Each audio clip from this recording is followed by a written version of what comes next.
कमरा था जी। अभी वो 4 महीने पहले एक्सपायर हो गया। मैं वहाँ घर कमरे में से आई तो माई के आपकी तो क्या कहना चाहिए मैं अपने। नमस्कार दोस्तों, स्वागत है आपका इंटर लाइव में। मैं दोस्त पांडे दोस्तों इसमें मौजूद हूँ कैमरामैन रमाशंकर तिवारी के साथ। दोस्तों हम आपको एक आज की घटना बताने वाले हैं कि पंडरीपाल में जनपद प्रतापगढ़ के पंडरीपाल ग्राम सभा में एक चोरी हुई रात में। यहाँ के स्थानीय लोग और यहाँ के जो पीड़ित लोग हैं वो बता रहे हैं कि लगभग 12 बजे के बाद चोरी हुई। सुबह 10 बजे इनको जानकारी हुई, इन्होंने घर देखा तो घर में सब कुछ गायब था। आइए हम इनसे बात करते हैं, इनसे वार्ता करते हैं, इनका परिचय जानते हैं, कहाँ की घटना है और फिर उसके बाद हम घटना के बारे में बताएंगे क्या क्या लुटेरों ने क्या घटना को अंजाम दिया। नमस्कार, आपका स्वागत है इंद्र लाइव में। आपका परिचय? राघवेंद्र पाठक मेरा नाम है। आपके घर में जो आप बता रहे हैं कि चोरी हुई है, चोरी का विस्तार रूप से कुछ बताइए कि क्या क्या गायब हुआ है और शुरू में आपने कैसे जाना कि चोरी हुई है? सुबह 5 बजे मेरी पत्नी उठी थी जी। फूल तोड़ने के लिए बाहर, वो डेली उठती हैं।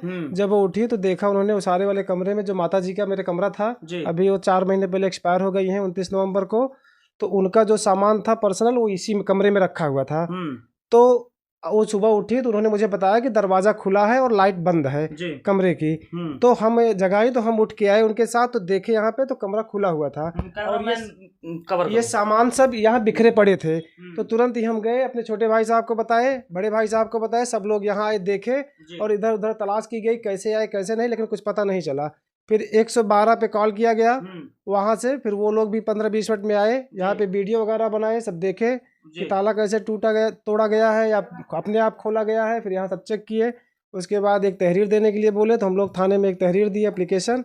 तो आप एप्लीकेशन दिए, तो अभी उस पर क्या कार्रवाई हो रही है? थाने द्वारा क्या आश्वासन दिया? हाँ, जो इस हल्के के सिपाही हैं वो आए हुए थे और उन्होंने बताया कि आप लोग परेशान मत होइए, अगर किसी के ऊपर कोई शक हो तो बताइए, लेकिन ऐसा कोई शक हमें नहीं है, तो इसलिए मैंने उनको कुछ बताया नहीं। आप लगभग कितने का आपका सामान गायब हुआ है? कितने का सामान चोरी हुआ है? एक सिकड़ी उनके पास थी, उनका पर्सनल गहना इसमें था। एक सिकड़ी थी उनके पास, 2 अंगूठी थी, 2 पायल थे और एक कान का बाला था, एक कान का टप था और एक लॉकेट था, वो मंगलसूत्र जिसे कह सकते हैं, हाँ वो था। इतना सामान। नगद वगैरह भी कुछ थे? हाँ, 2 से 3 हजार रुपए नगद थे चेंज। हाँ ठीक है। आप जो किसने देखा था शुरू, सबसे पहले किसने देखा था? सबसे पहले मेरी पत्नी। बुलाइए उनको, आइए मैम।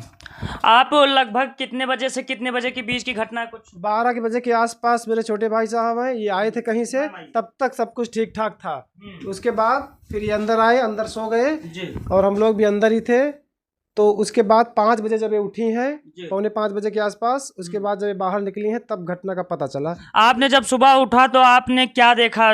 घटना स्थल पर क्या देखा? जब मैं वहाँ घर कमरे में से आई तो माई का कबाड़ा खुला हुआ था, तब मैं गई, तीन से बताई कि माई कमरा खुला है। तो आप उस समय किसको किसको सूचित किए और उस समय क्या क्या प्रतिक्रिया रही आपकी? तो क्या कहना चाहिए, मैं अपने देवर के पास गई, उनको बुला के ले आई। यहाँ सब चीज मतलब बिखरा हुआ था। लगभग कितने का अंदाजा लगा सकते हैं, कितने का सामान चोरी हुआ है? मतलब 5-6-7 लाख तक ले हुआ है।